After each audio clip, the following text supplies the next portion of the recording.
I can finally see all my shoes after so long. Now I can keep them nice and clean. I can actually polish them. I can see how many I have and see which ones I'm going to be able to use for the weekend, right? So let me show you how you can actually build this thing too.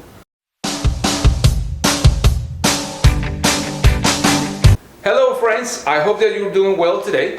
And in this case I want to show you how you can actually build a really practical shoe organizer with some basic tools and some basic materials. That is the idea in this video, to do something that is practical, inexpensive, and really easy to build.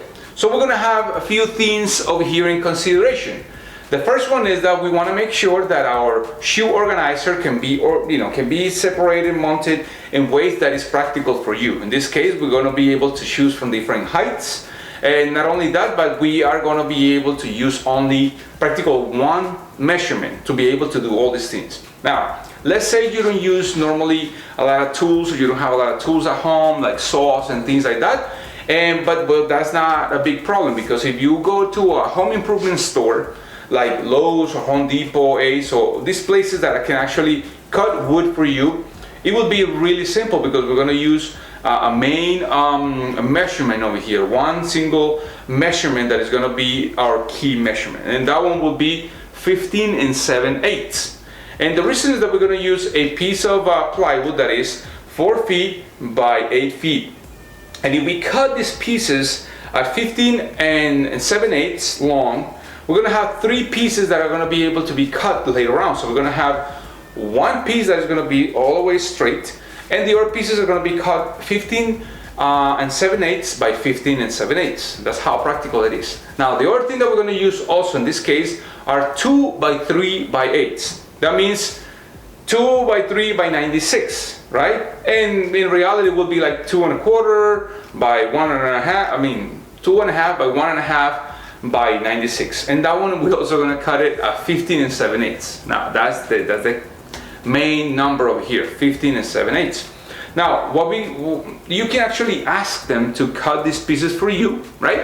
So at the end we're going to have a lot of small squares and a long piece, right? All 15 7/8, and the long piece will be 96 by 15 7/8. Or you can actually take a little section of the top if you don't want to go all the way up and you don't have the space in your closet. So you can take some out of the bigger piece. You can bring it to like 7 feet high, right? So not all the way up. So you can actually put, like I did, my boots in the bottom and the boots in the top, so you don't waste a lot of the space in between. Now, an important thing that you want to consider is using 2-inch screws, right? Those are the ones that you're probably going to need more than 2-inch screws,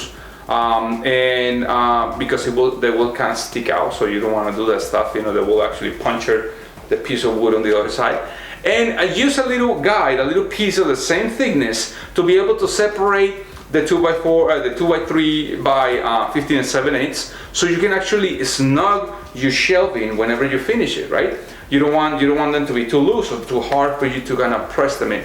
Now, I also encourage you to consider sanding the edges of the plywood once it's cut, because you don't want those little abrasive things around. And if you want to add a sealer, like normally I do with kind of unfinished or natural plywood or something, that I do that when I'm going to use it for furniture, and that's because I want those fibers to be nice and hard, and so once I sand them it will be nice and smooth. That's kind of like one of the things that I use when I put sealers. Now if you want to paint them, if you want to do something like that, it's up to you. The important thing is that when you have some muddy shoes, or when you put some sort of like shoe polish or something, you don't want those to start sticking on your shelving, right?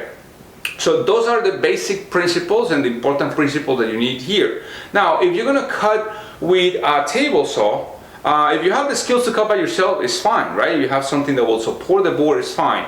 But if not, ask for some help. So you don't want these boards to kind of be flipping on you. And the same thing when you're cutting, the other things, you don't want them to flip on you. Obviously, wear some masks, gloves, and things like that to prevent any, inhaling of a lot of the dust and stuff like that, right? So that's how simple this shelving is. Now you can actually see the shoes really well. Now you can understand where all the shoes are and actually get rid of the ones that you don't like, because like I did in my case, I found some that, although they were not bad, I can actually take it back to somewhere where they can give it to somebody that will need it.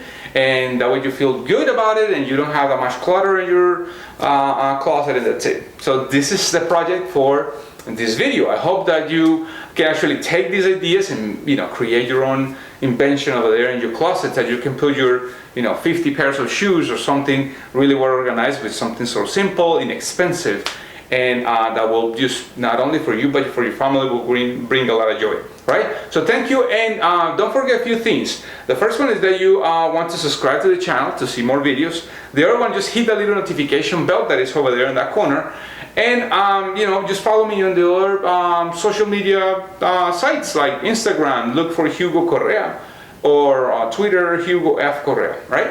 So I'll see you in the next one. I hope you like it. Bye-bye. Thank you for watching my videos. Don't forget to subscribe, hit the little notification bell over there, and see any of these videos that are around me. I'll see you soon.